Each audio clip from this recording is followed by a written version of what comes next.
Samantala gusto ni DILG Secretary Mar Rojas na maimbestigahan kung sino ang nag-utos na tanggalin ang pangalan ni Delfin Lee sa listahan ng mga most wanted. Muli namang nanindigan ng Task Force Tugis na legal ang pag-aresto nila kay Lee. Narito ang aking report. Ito ang mga dokumento na di umano'y patunay na tinanggal na ng PNP si Delfin Lee sa listahan ng mga wanted sa batas. Sa sulat na pirmado ni PNP Chief Police Director General Alan Purisima at naka-address sa abogado ni Delfin Lee, nakasaad na nasa proseso na ng delisting si Lee mula sa wanted list ng PNP.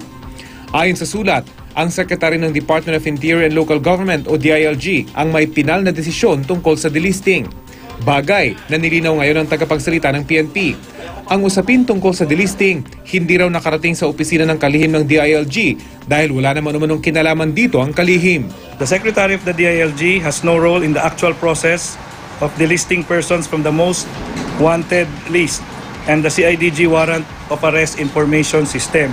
The SILG's role is limited in approving the names to be placed on said list and the corresponding reward as previously recommended by the RBC. As such, the matter did not even reach the office of the SILG.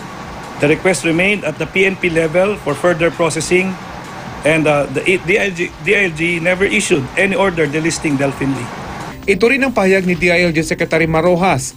Ang PNP Reward Valuation Committee lang daw ang may kapangyarihang magtanggal ng mga pangalan sa wanted list ng PNP. Wala daw siyang natanggap na request para tanggalin si Delfin Lee sa most wanted list. Kung sino man daw ang nag-utos nito, kailangang maimbestigahan.